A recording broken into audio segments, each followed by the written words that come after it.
요한계시록 말씀을 함께 읽어가고 있는데요. 오늘 이제 세 번째 시간입니다. 지난주까지 6절 말씀을 함께 나누었고요. 오늘은 이제 7절과 8절을 중심으로 좀 나누려고 합니다.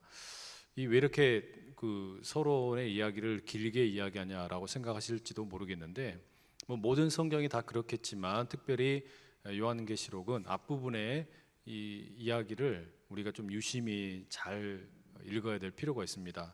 왜냐하면 앞에 잘못 읽으면 뒤에 엉망으로 읽어버리기 때문에 그렇습니다. 앞에서 요한계시록의 그 어떤 의미가, 어떤 의도하는 바가 어떤 것인지를 정확히 해놓지 않으면 우리 뒤에 있는 내용들을 엉터리로 해석을 하기 쉽기 때문에 조금 더 자세하게 이 앞부분을 좀 읽어가려고 합니다. 그러다 보니까 그 신천지에 대한 내용들도 언급을 안 할 수가 없는데요. 어제도 제가 이 신천지의 강연을 했던 내용을 유튜브로 이렇게 좀 공부를 좀 했어요. 얼마나 잘하나 보려고. 근데 이 신천지 이야기를 가만히 들어보면은 늘 똑같습니다. 기승전 계시록이에요. 그러니까 기승전 마지막은 꼭 계시록의 말씀이 나오더란 말이죠. 어제 읽은 말씀도 마지막에는 계시록에다 방점을 딱 찍습니다. 그 마지막에 나오는 거는 어제도 14만 4천에 대한 이야기를 이렇게 하더란 말이죠. 그래서 어제 나왔던 내용 가운데 제가 조금 그 말씀을 드리는 게 좋을 것 같아서 그분들이 가지고 있는 교회에 대한 이해, 이런 것이 어떻게 이해를 하고 있는 건지, 그게 왜 엉터리인지에 대한 이야기를 우리가 조금 나눌 필요가 있겠다 싶습니다. 계시록과 관련된 이야기이기 때문에요. 예레미야 31장 27절 말씀으로 이제 이 강연을 시작을 하더란 말이죠. 이렇게 되어 있습니다. 함께 같이 한번 읽어보시죠. 예레미야 말씀입니다. 시작. 여호와의 말씀이니라. 보라, 내가 사람의 씨와 짐승의 씨를 이스라엘 집과 유다 집에 뿌릴 날이 이르리니. 이 예레미야의 말씀 가운데서 사람의 씨가 있고 그다음에 짐승의 씨가 있다, 이렇게 이제 두 가지의 씨가 있다라는 얘기를 딱 끄집어내요. 그리고 이 씨를 유다와 이스라엘 집에다가 뿌릴 날이 올 것이다. 이건 뭐죠? 예언이죠. 그러니까 이제 뭔가 일어날 것에 대하여 미리 이야기를 이제 하나님께서 하신 것이죠. 그런데 이 이제 그 해석을 따르자면 이 사람의 씨와 짐승의 씨는 서로 간에 이렇게 좀 대비되는 겁니다. 어떤 게 좋은 것 같으세요? 사람의 씨가 좋은 것 같으세요? 짐승의 씨가 좋은 것 같으세요? 아무래도 사람의 씨가 좋은 것 같죠, 느낌이. 그러니까 사람의 씨는 좋은 것이고 짐승의 씨는 나쁜 것인데, 이것을 하나님이 2600년 전에, 지금으로부터 2600년 전에 예언을 하셨다는 거죠. 그리고 나서 그것의 성취는 언제 이루어지게 되냐면 그로부터 600년 뒤에, 그러니까 지금으로부터 2000년 뒤에 예수님을 통해서 그 사람의 씨, 이게 뿌려졌다는 겁니다. 근데 씨는 뭐냐? 씨는 이제 누가복음 8장 11절을 가지고 이렇게 해석을 합니다. 이런 말씀이 함께 읽어보세요. 이 비유는 이러하니라. 씨는 하나님의 말씀이요. 자, 그러니까 예레미야에 나오는 이 사람의 씨, 짐승의 씨 할 때 이 씨는 말씀이라는 겁니다. 씨는 말씀. 그러니까 이제 예수님께서 이스라엘과 유대, 여기다가 이제 씨앗을 뿌리는데, 이 씨앗이 뭐예요? 말씀이에요. 말씀을 뿌리신 겁니다. 그러니까 이스라엘과 유대는 사실상 그래서 이거는 교회다라고 말씀을 하시는 거예요, 우리 이만희 선생님께서. 그래서 이렇게 예수님께서는 사람의 씨, 말씀을 쫙 뿌리셨는데, 그런데 얼마 가지 않아 가지고 나쁜 사탄이 이 교회라는 밭에다가 나쁜 짐승의 씨를 이렇게 뿌려버리더라는 겁니다. 이 강연의 요지가 그렇습니다. 그래 놓으니까 이제 어떻게 됩니까? 이 교회라는 밭에 지금 예수님께서는 말씀, 사람의 씨를 쫙 뿌리셨는데 사탄이 와가지고 나쁜 이 짐승의 씨를 뿌려버렸다는 거예요. 그러니까 교회 안에 지금 뭐가 있어요? 좋은 것도 있고 나쁜 것도 있다, 이 이야기를 이렇게 하는 거예요. 자, 그래서 이제 그 이후에 2000년이 지나서 지금 추수의 때가 이르렀다, 이렇게 이야기하는 겁니다. 지금 추수의 때가 이르렀다는 거예요. 말하자면 이 예레미야가 2600년 전에 예언했던 것이 600년이 지나서 2000년이 되었을 때 예수님께서 뿌리셨던 것처럼, 그렇게 예언이 성취가 된 것처럼, 그 추수할 때가 언제냐? 2000년 전에 예수님이 말씀의 씨앗, 그 사람의 씨앗을 뿌리셨고, 그 다음에 이 나쁜 사탄이 짐승의 씨앗을 교회에다가 뿌려버렸는데 이제 진짜 추수할 때가 이르렀다. 자, 그럼 추수하러 어디로 가야 됩니까? 어디로 가야 돼요? 교회로 가야죠. 그러니까 교회가 뭐가 있어요? 사람의 씨도 있고 짐승의 씨도 있는 거예요. 그러니까 사람의 씨가 잘 자란 거는 알곡이고 나머지는 다 뭐가 되는 거예요? 이제 가라지예요. 그러니까 제가 이해가 되더라고요. 신천지에서 왜 교회에 이렇게 자꾸 오시는지 이해가 되더란 말이에요. 그러니까 왜 교회에 오냐? 추수하러 온대, 추수하러. 여기에가 그러니까 좋은 사람의 씨앗도 뿌려져 있고 그다음 짐승의 씨도 같이 뿌려져 있으니까 여기서 뭐 추수하러 오는 거예요? 사람의 씨로 뿌려졌던 그 열매들 이거 거두러 가는 거예요. 그러니까 이거를 그래서 뭐라고 그러냐면 이제 이게 요한계시록의 14만 4천을 추수하는 거다 이렇게 이야기하는 거예요. 지금이 추수의 때이기 때문에. 여러분 어때요? 그럴듯한가요? 그럴듯하잖아요. 할렐루야. 네. 여기서 지금 막 아멘 하시면은 상당히 곤란합니다. 아멘도 때가 있는 거예요, 그죠? 네.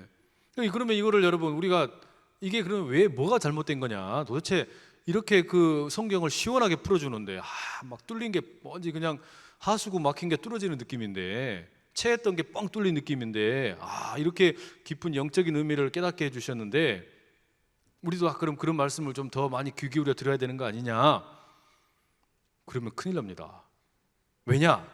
우리가 지난 2시간에 걸쳐서 누누이 강조해서 말씀을 드렸지만 성경의 말씀은 그 말씀에 기록되어 있는 맥락을 따라서 읽는 게 기본이에요. 그렇죠?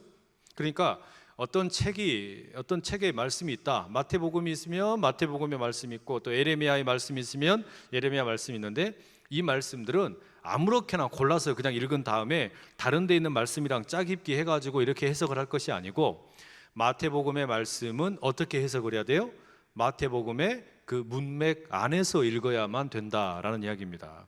그걸 이야기하기 위해서 지난주에 저희가 무슨 이야기를 했냐면 이 요한계시록은 이제 계시록을 예로 들어서 이야기했지만 예언의 성격도 있고 계시의 성격도 있고 편지의 성격도 있다. 우리가 이런 이야기 말씀드렸죠.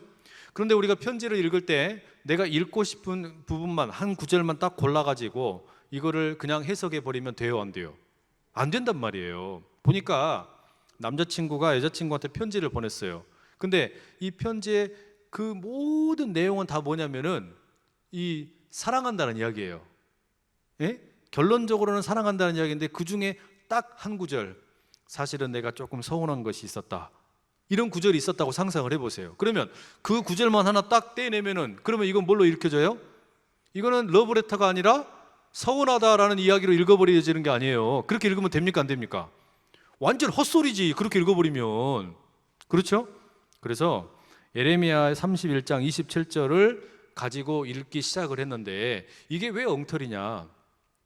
예레미야 31장 27절을 제가 다시 한번 읽어드릴게요.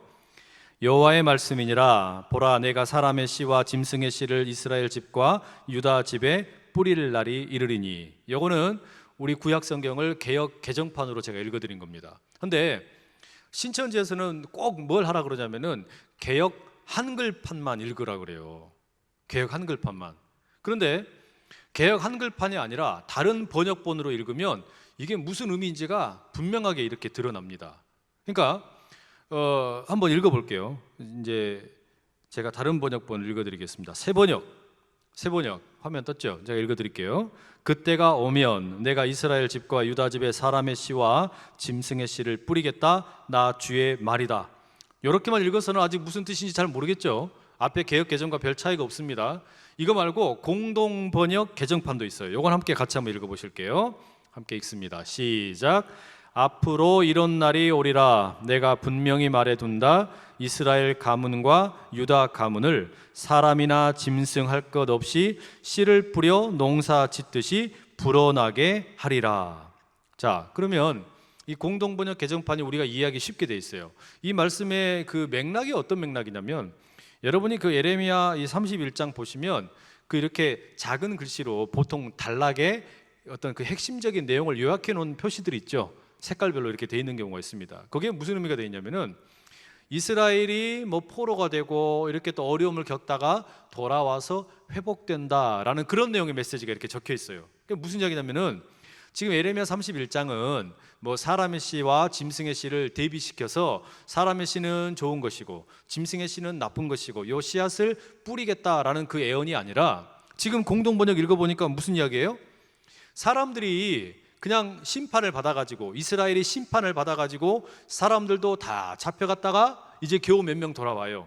그리고 나라가 망해버리니까 짐승들이 있겠어요? 없겠어요? 없어요. 다 잡아먹어버리고 데리고 가버리고 이러니까 없어요. 그러나 하나님께서 회복을 시켜주시면 어떻게 된다는 겁니까? 사람이든지 짐승이든지 다 어떻게 돼요? 이제 새끼를 많이 낳는다, 요 이야기거든요. 그러면은 사람의 씨하고 짐승의 씨하고 지금 이거를 하나는 좋은 거고 하나는 나쁜 거고 이렇게 대립이 되는 거예요? 아니에요? 전혀 아니에요. 엉뚱한 소리예요. 그러니까 제가 보기에는 국어 공부를 좀 잘 못하신 것 같아요. 공부를 좀 잘 못하셨어요. 이 말씀을 읽고 나서 다른 말씀을 안 읽어보신 것 같아요. 개역 한글판만 읽으셔서. 공동번역 개정판을 읽으셨으면 절대로 그럴 일이 없거든요. 그래서 역시 여러분 혹시라도 신천지에서 누가 성경 공부를 좀 하러 가자 그러시면은 공동번역 개정판도 가져가시고 새번역도 가지고 가시고 이렇게 가지고 가셔서 성경을 이렇게 풀어주고 그 다음에 뭐 다른 이야기로 이렇게 딱 넘어가면 이 구절을 읽은 다음에 새번역이나 공동번역 개정판이나 아니면 가능하면 영어도 한번 읽어보세요. 그리고 나서 읽어보고 나서 뭐라고 그래야 돼요? 선생님, 저 질문이 있습니다. 이게 여기는 이렇게 기록이 됐는데 어찌 그렇게 해석을 하십니까? 라고 물어야죠. 안 그렇습니까? 그러니까 그 신천지는 참 안타까워요. 그러니까 그 가장 기본이 되는 국어 읽기 교육을 좀 잘 못 받으셔서 그 가르치는 분들이 그 소양이 좀 부족한 면들이 좀 있어요. 그래서 여러분 신천지에 혹시 가시거든 그렇게 좀 일러주십시오. 그렇게 하지 마시라고. 우리가 그러면 많이 헷갈려요. 그래서 씨를 뿌린다라는 이야기가 무슨 사람의 씨하고 짐승의 씨하고 따로따로 뿌리는데 이게 무슨 뭐 알곡과 가라지 비유 이야기하는 게 아니죠. 이거는 그냥 나라가 망하고 또 짐승들이 다 없어져 버렸는데 하나님이 회복시켜 주실 때는 풍성해질 것이다, 이 이야기하는 거란 말이에요. 그러면 헛소리를 더 이상 안 한다, 이런 이야기죠. 여기까지만 하고 넘어가겠습니다. 자꾸 이제 더 요한계시록 이야기해야 되는데 신천지만 이야기하면은 우리가 무슨 신천지 예방교육 뭐 그런 것도 있지만 하여튼 이제 요한계시록으로 넘어갈게요. 앞으로 그러면 이제 우리 혹시라도 신천지 가시거든 그렇게 하시는 겁니다. 예? 이거 농담이 아니에요. 이거 중요한 이야기예요. 그래서 우리가 그렇게 늘 성경 국어 공부만 조금 하면 다 그거 아무 문제도 아니에요. 그래서 헛소리 하시거든 그렇게 그냥 쥐딩이를 막 뜯어버리세요. 이렇게 하지 말라고. 이상한 소리 하지 말라고요. 이상한 소리 좀 하지 말라고. 자, 이제 요한계시록으로 넘어가서요. 자, 우리가 오늘은 이제 7절과 8절 이야기를 읽으려고 그러는데 7절과 8절은 특히 7절은 아주 중요합니다. 7절은 왜 중요하냐면 요한계시록의 주제가 들어있어요. 요한계시록의 주제. 자, 우리 7절 말씀 함께 한번 읽어보겠습니다. 시작. 볼지어다 그가 구름을 타고 오시리라. 각 사람의 눈이 그를 보겠고 그를 찌른 자들도 볼 것이요 땅에 있는 모든 족속이 그로 말미암아 애곡하리니 그러하리라. 아멘. 오늘 설교의 제목이 뭔지 아시는 분? 주보를 빨리 보셨어요. 잘하셨습니다. 오늘 제목이 그가 오시리라 이렇게 되어 있죠. 이 7절의 맨 처음에 시작할 때 이렇게 되죠. 볼지어다 그가 구름을 타고 오시리라. 이게 여러분 요한계시록의 주제입니다. 그러니까 요한계시록의 메시지는 뭘 이야기하고 싶은 거냐면 그분이 오신다라는 이야기예요. 그분이 오신다. 그분이 누구예요? 예수님이시죠. 예수님께서 오신다. 그러니까 요한계시록은 지금 예수님께서 오신다라는 이야기를 들려주는 데가 많은 이 관심사를 쏟아서 지금 이야기합니다. 말하자면 누구를 향해서 예수님이 오신다라는 이야기를 들려주는 거예요? 편지 형식이다. 지난주에 말씀 나눴던 것처럼 소아시아에 거하고 있는 7교회 성도들에게, 소아시아 7교회 이후에 이제 그건 대표적인 교회로서 언급된 거고 온 세상에 있는 교회들을 향하여 예수님께서 오신다라는 메시지를 들려주는데 요한계시록의 주제가 있습니다. 그래서 이 요한이 뭐라고 선포합니까?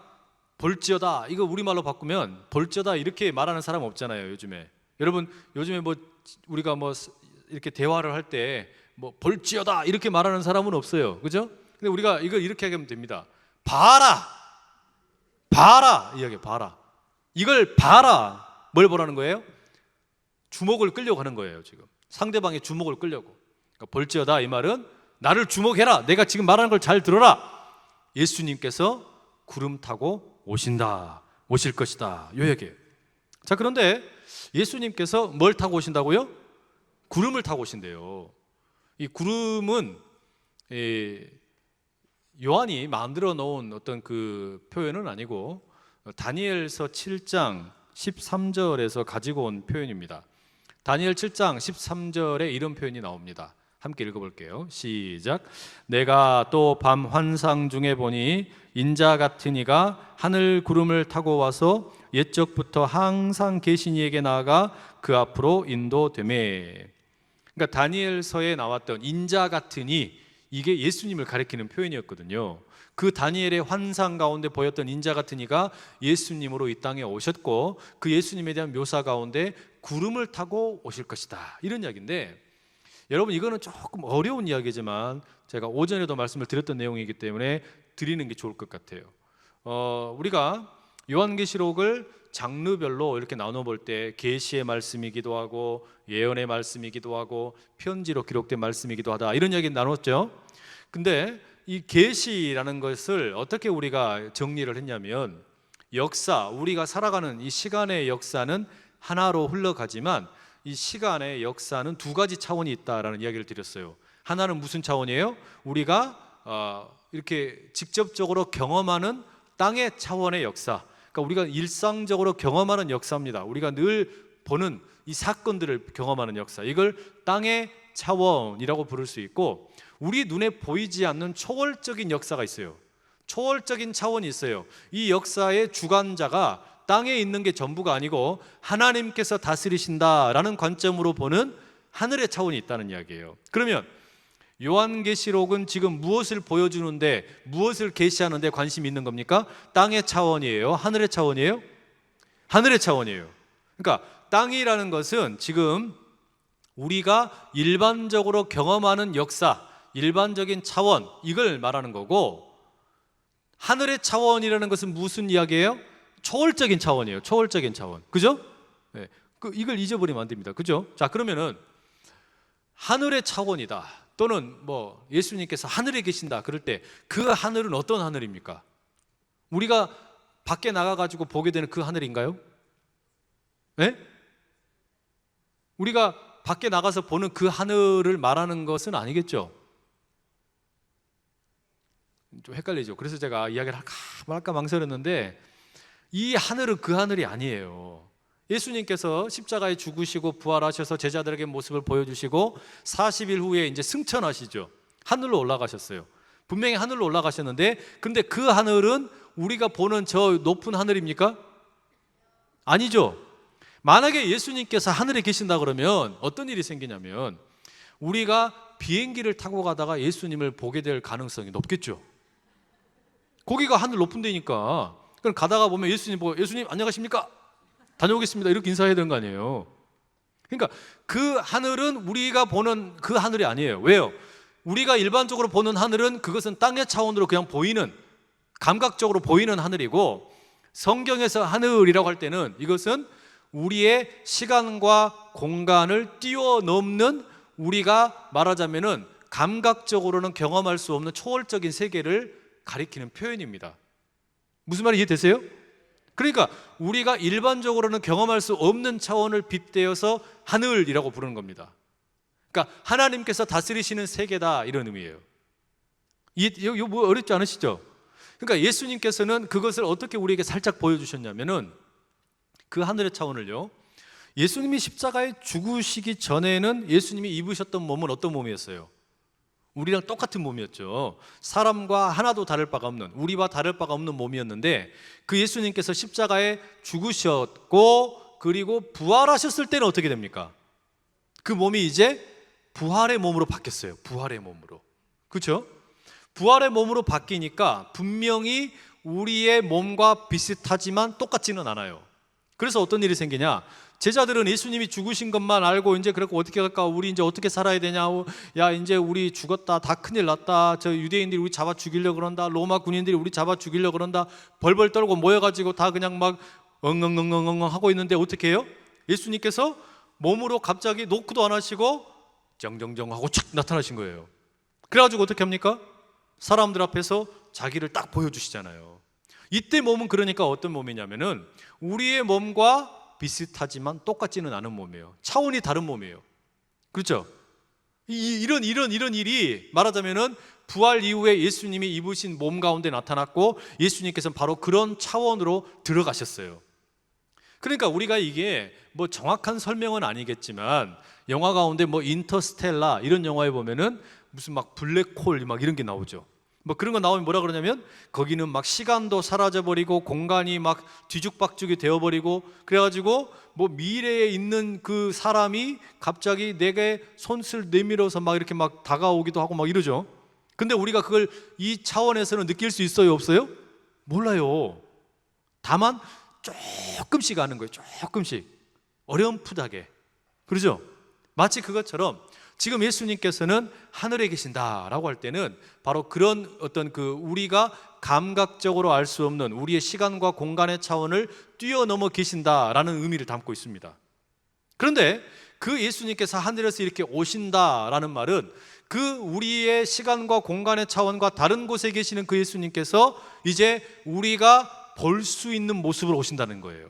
우리의 눈에 보이게 우리가 만질 수 있게 시간과 공간의 차원 속으로 들어오신다는 이야기예요.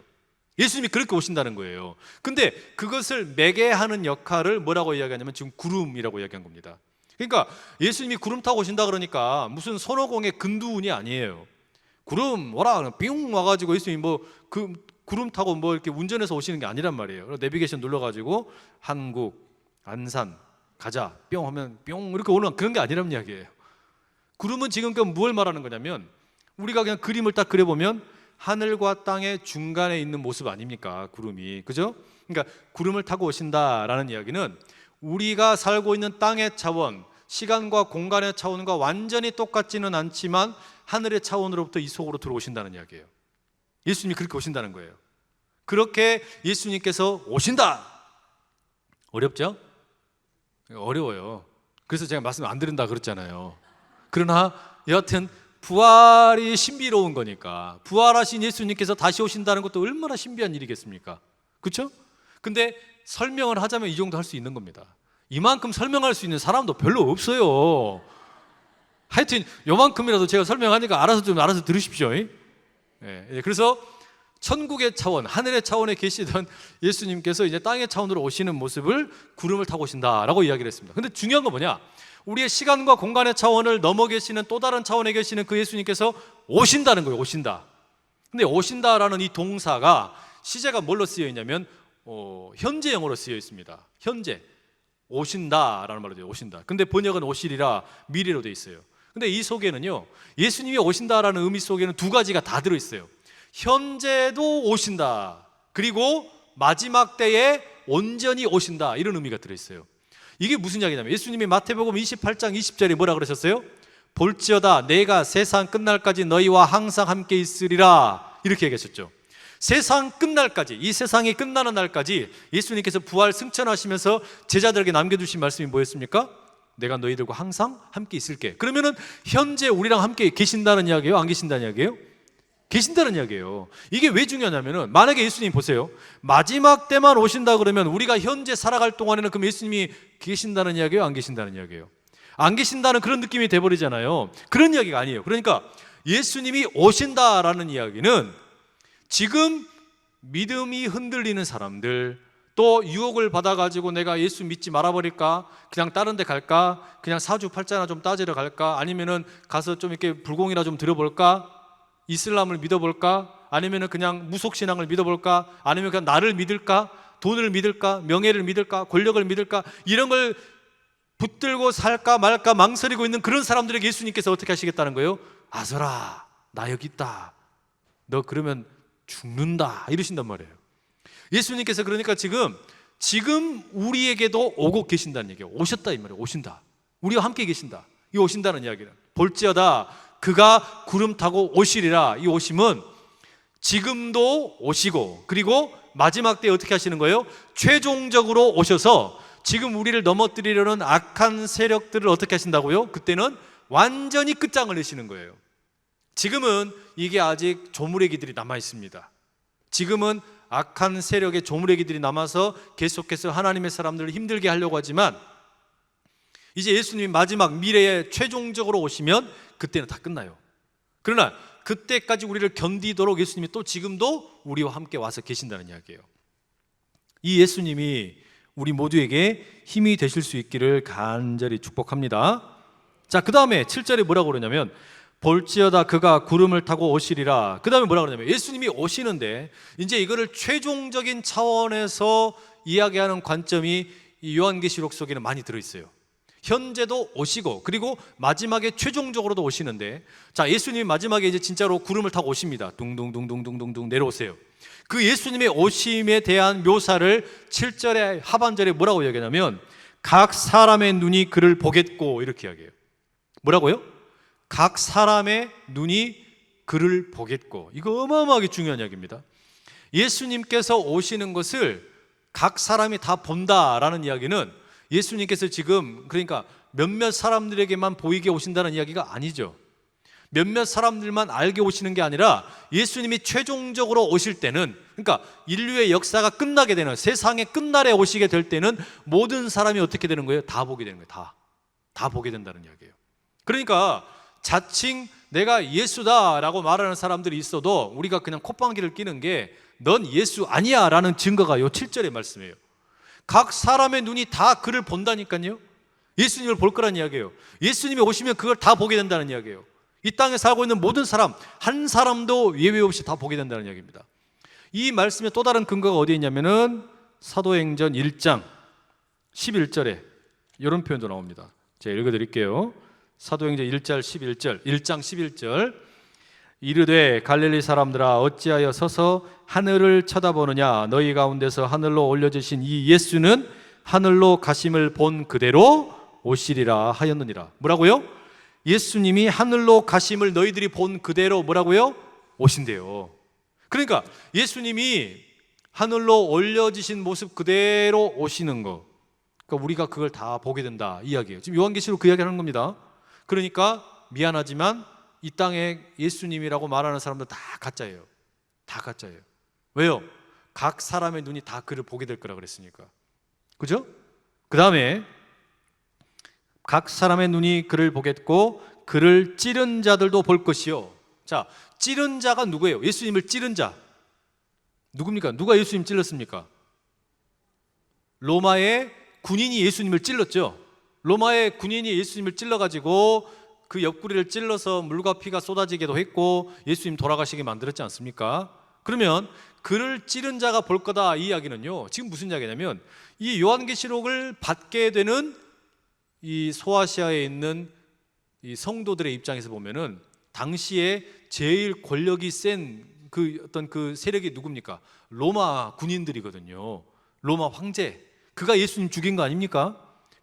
그의 군사들이 예수님을 죽였는데 그가 찌른 자들, 그를 찌른 자들도 볼 것이다. 이 이야기는 예수님을 찌른 로마도 보게 될 것이다 이 말이에요. 그러면 이게 로마의 지금 그 앞잡이, 그 로마의 어떤 그 앞제 속에 살고 있던 성도들에게는 이게 어마어마한 위로가 되는 이야기입니다. 예수님을 찌른 자들도 예수님께서 구름 타고 오시는 모습, 또 다른 차원에서 우리 가운데 오시는 모습을 보게 될 것이다. 이 이야기는요, 어마어마한 경고가 되는 거죠. 로마의 군인들을 벌벌 떨게 만드는 거예요. 예수님을 찔렀던 자들이 다 보게 되는 거예요. 벌벌 떨게 되는 거예요. 그 다음에 뭐라고 되어 있습니까? 땅에 있는 모든 족속이 그로 말미암아 애곡하리니. 땅에 있는 모든 족속, 이 이야기는 땅에 있는 것이 전부라고 생각하고 살아가고 있는 모든 세상 사람들 이야기하는 거예요.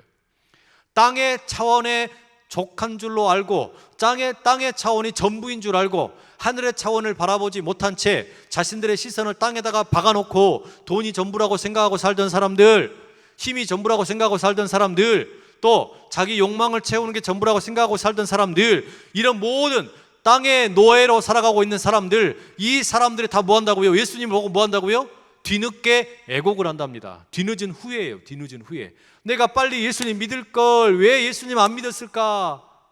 완전 인생 잡쳤네 막 이런 거예요. 그러니까 지금 그러니까 이 땅에 있는 모든 족속들이 다 어떻게 된다고요? 애곡을 한답니다. 그럼 반대로 이야기하면 땅의 역사가 전부인 줄 알고 생각하던 사람들은 예수님 오시는 거 보면서 애곡하고 탄식하고 후회하게 되겠지만, 땅을 바라보며 사는 것이 아니라 하늘의 차원을 바라보면서 사는 사람들은 어떻게 됩니까? 예수님이 오실 때, 구름 타고 오실 때 이 사람들은 어떻게 되는 거예요? 위로와 평안을 얻게 되는 겁니다. 그게 6절에 나왔던 말씀 아닙니까? 그 아버지 하나님으로 위하여, 5절에 나왔던 이야기죠. 5절에 뭐라 그랬습니까? 그 이제도 계시고 전에도 계셨고 장차 오실 분, 그 하나님과 보좌의 앞에 일곱 영으로 계시는 성령님과 죽었다가 살아나신 예수님, 그 삼위일체 하나님으로 인하여 여러분에게 은혜와 평강이 있기를 원합니다 라고 이야기했잖아요. 이 은혜와 평강이 누구에게 있게 되는 거예요? 땅의 차원으로 살아가는 사람이 아니라 하늘을 바라보면서 사는 사람들, 하늘에 시선을 두고 사는 사람들, 그들은 더 이상 애곡하는 게 아니고, 찌른 자들이 보면서 벌벌 떠는 게 아니고 위로와 평안을 얻게 되는 줄로 믿습니다. 이게 지금 7절에 나와 있는 이야기예요. 그러니까 그가 오시리라 라는 이야기는, 이게 지금 예수님을 적대적으로 생각하던 사람들, 예수님을 인정하지 않던 사람들에게는 어마어마한 경고가 되고 심판이 되지만, 그가 오시리라 이 이야기는 성도들에겐요 정말로 그 어떤 것과도 비교할 수 없는 위로와 평안을 주는 말씀이다 라는 이야기입니다. 그리고 이제 여러분 8절로 넘어가 보시죠. 자, 8절. 8절 넘어가기 전에 7절에 남아있는 부분이 하나 이런 게 있죠. 그러하리라 아멘. 맨 마지막에 그런 구절 있죠. 이거 뭡니까? 이렇게 이야기를 듣고 보니까 성도들이 그러하리라 아멘, 그러하리라도 아멘이라는 뜻이죠. 아멘은 네 그렇습니다 이런 뜻 아닙니까? 그러니까 아멘, 아멘이에요. 그러니까 지금 여러분 보세요. 이거를 지금 누군가가 편지를 읽습니다. 대표로 누가 한 명이 읽어요. 볼지어다 그가 구름을 타고 오시리라. 각 사람의 눈이 그를 보겠고 그를 찌른 자들도 볼 것이요 땅에 있는 모든 족속이 그로 말미암아 애곡하리니 그러하리라. 그러면 옆에 있는 사람들이 뭐라 그래요? 아멘! 아멘! 이렇게 외치는 거예요. 다 기뻐서, 그 어떤 뭐라 그럴까요? 믿음의 위로를 받으면서 그런 일이 이렇게 일어나는 겁니다. 읽어가면서. 그러니까 예배 시간에, 설교 시간이 마치 설교 아닙니까? 지금 이게 설교 한 편 듣는 거거든요. 그러면서 막 감격을 하고 있는 거죠. 그 다음에 8절로 가보세요. 자, 8절 함께 읽어봅니다. 시작. 주 하나님이 이르시되 나는 알파와 오메가라. 이제도 있고 전에도 있었고 장차 올 자요 전능한 자라 하시더라. 8절에 지금 처음으로 이제 하나님께서 직접 말씀하십니다. 그죠? 뭐라고 그러세요? 주 하나님이 이르시되. 하나님이 직접 말씀하시는 거예요. 근데 무슨 이야기 하시냐? 앞에 7절까지는 사도 요한이 이야기하는 거였고 8절은 지금 하나님이 직접 자기 자신에 대해서 이야기하시는 겁니다. 그리고 9절부터가 이제 본격적인 환상이 시작되는 내용이에요. 하나님께서 자기 스스로에 대해서, 그러니까 사도 요한의 입술을 빌려서 하는 이야기가 아니고 하나님께서 직접 자기 자신에 대해서 뭐라고 이야기하시냐? 세 가지로 이야기하세요. 뭐라고 됩니까? 첫 번째가 나는 알파와 오메가다 이렇게 얘기하시죠. 두 번째는 뭐라고 되어 있어요? 이제도 있고 전에도 있었고 장차 올 자다 이렇게 되어 있죠. 세 번째가 뭐예요? 전능한 자다. 이렇게 세 가지가 되어 있어요. 이 세 가지가 복합적으로 작동을 하면서 우리 하나님이 어떤 분이신지를 제대로 보여주는 겁니다. 하나님에 대한 첫 번째 묘사가 뭐냐면 알파와 오메가입니다. 알파와 오메가는 이 헬라 말, 그러니까 그리스 말의 알파벳 첫 번째 글자와 마지막 글자죠. 그래서 처음이요 나중이다 이런 뜻이기도 합니다. 쉽게 이야기하면 이 하나님은 스스로를 지금 뭐라고 표현하시냐면 내가 처음이고 마지막이다 이 이야기 하시는 거죠. 내가 처음이고 마지막이다. 그런데 이 처음이고 마지막이라는 것은 지금 여기에만 사용된 게 아니고 지금 요한계시록 1장 제일 처음에 시작되는 부분에서 하나님이 스스로를 가리켜 내가 처음이고 마지막이다, 알파와 오메가다 이렇게 얘기하시는데, 이 요한계시록이 끝날 때 21장 6절에서도 하나님께서 스스로를 가리켜서 이렇게 얘기하세요. 나는 알파와 오메가요 처음과 마지막이라. 이게 무슨 이야기냐면 요한계시록을 시작할 때도 처음과 마지막이다, 알파와 오메가다 이렇게 얘기하셨고 마지막에 끝날 때도 처음이요 마지막이다, 알파와 오메가다 이렇게 얘기하셨어요. 그러니까 요한계시록은 문학적으로 보면 대단히 정교하게 짜여진 작품입니다. 처음이요 마지막이라는 이야기가 처음에 시작할 때도 나오고 마지막일 때도 또 나와요. 그렇게 함으로써 하나님께서 정말로 처음이시면서 마지막이신 것을 보여주고 있는 겁니다. 그런데 이 속에는 무슨 의미가 들어있냐면, 요한계시록의 처음이고 마지막이라는 의미만 들어있는 게 아니라, 여러분, 알파와 오메가라는 말 속에는 하나님께서 역사의 처음이면서 역사의 마지막이라는 이야기예요. 하나님께서 역사의 처음 시작, 이 땅을 창조하실 때의 그 처음 시작하셨던 분이고, 이 세상의 마지막을 마치시는 분이 하나님이시라는 이야기입니다. 새로운 창조를 만드시는 분이 하나님이시라는 이야기예요. 이건 여러분, 온 우주의 처음과 마지막만을 가리키는 것이 아니라 우리 개인에게도 마찬가지입니다. 여러분, 우리의 시작은 언제 시작이 됩니까? 우리가 어머니의 자궁의 착상에 일어나가지고 생명의 태동을 하기 시작을 해서 우리가 호흡을 마칠 때까지, 그 처음부터 마지막까지 생명의 주관자가 누구세요? 하나님이시라는 이야기예요. 그게 개인의 역사잖아요. 개인의 역사, 우리가 태어나서부터 죽을 때까지 하나님은 나 한 사람의 처음과 마지막이 되십니다. 또한 우리의 사업의 처음과 마지막이 되시는 분도 하나님이세요. 그리고 이 온 우주의 창조의 처음과 마지막도 하나님이시라는 이야기예요. 이 역사의 주인이 하나님이심을 믿으실 수 있기를 축복합니다. 그리고 그 다음에 이 알파와 오메가라는 표현은 하나님에게만 사용이 된 게 아니고 요한계시록에서 예수님에게도 사용이 돼요. 똑같이 1장 17절 예수님에 대한 이야기 가운데 이렇게 되어 있습니다. 나는 처음이요 마지막이니. 예수님께서 하시는 말씀이에요. 1장 17절에 보시면 나와 있습니다.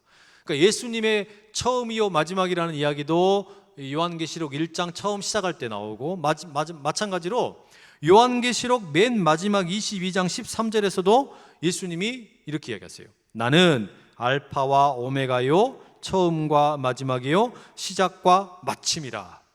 그러니까 여러분, 이건 지금 무슨 이야기라는 거냐면, 인류의 역사, 온 우주의 역사의 처음과 마지막이 되신 하나님이신데, 그 하나님과 함께 계신 분이 누구란 이야기예요?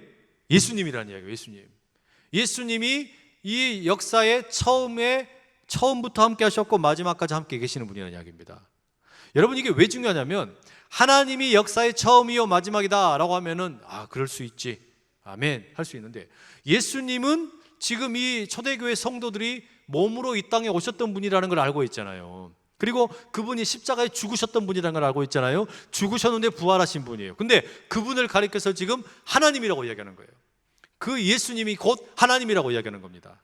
그래서 사도 요한이, 요한계시록을 쓴 이 사도 요한이 요한복음을 기록할 때 1장 1절에 뭐라고 말합니까? 태초에 말씀이 계시니라, 이렇게 얘기했죠. 태초에 말씀이 계시니라. 태초에 예수님이 계셨다는 이야기예요. 그러니까 창조의 처음 시작에 예수님이 계셨고, 그 예수님이 마지막까지 함께 하신다는 이야기입니다. 그래서 우리가 믿는 예수님, 그 예수님은 곧 하나님으로 우리 개인의 역사의 처음과 마지막을 이끄시는 분이고, 온 우주의 처음과 마지막을 이끄시는 분이라고 담대하게 지금 선언하고 있는 겁니다. 여러분, 이 믿음이 우리에게 있기를 축복합니다.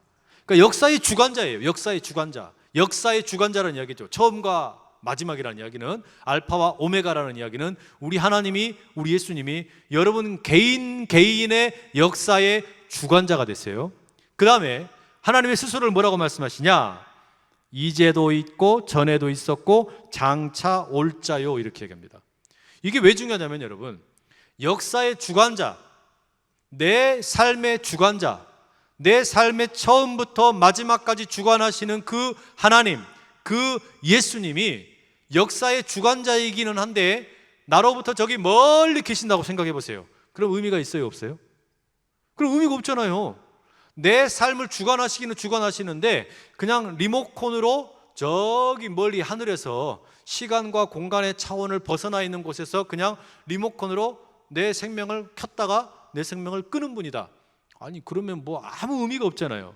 그런데 그 역사의 주관자, 시간의 주관자가 되시는 그 하나님이 어떠신다고요?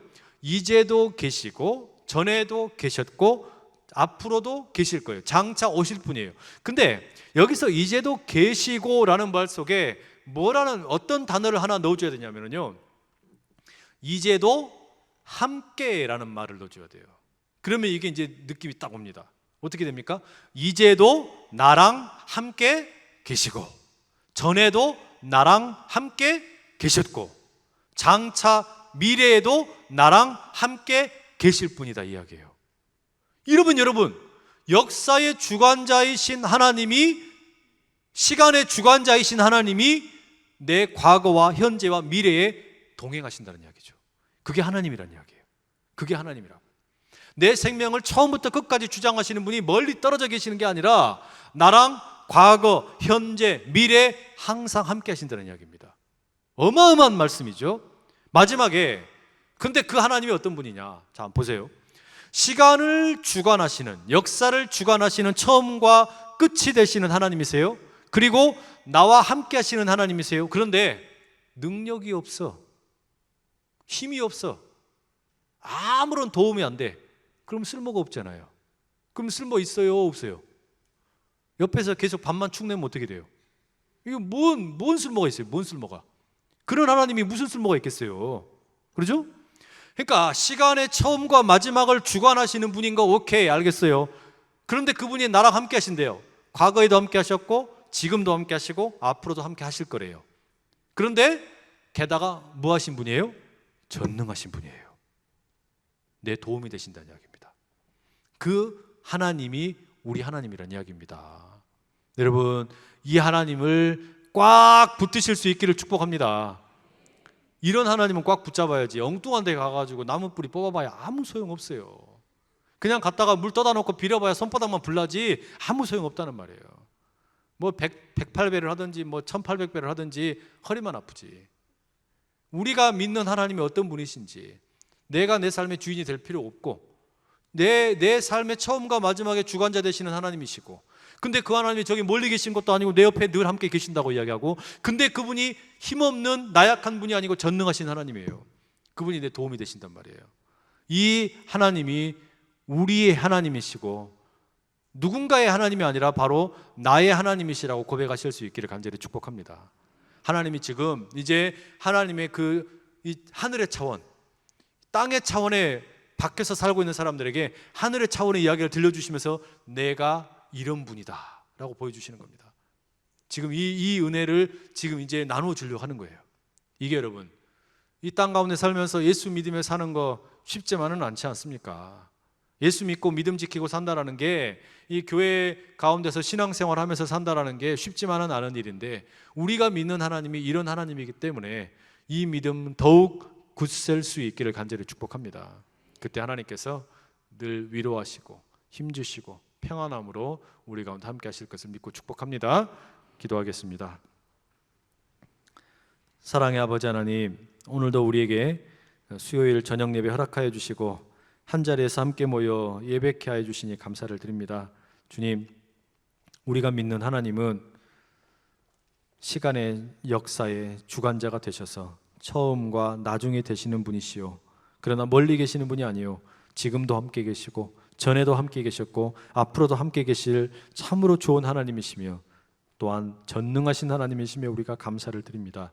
주님, 그 하나님께서 예수 그리스도 우리의 인생의 주관자 우리 주님을 이제 우리에게 허락하실 때, 우리 주님 다시 오실 때 세상의 악한 자들, 예수 없이 자기만 믿고 살던 사람들, 세상을 버타며 살던 사람들은 애곡하며 탄식하겠으나 예수의 사람들 온전히 평안과 위로 가운데 거하게 한다 말씀하셨으니 이 믿음 변치 않게 하시고 날마다 승리하며 살아가는 우리 모두 다 되게 하여 주시옵소서.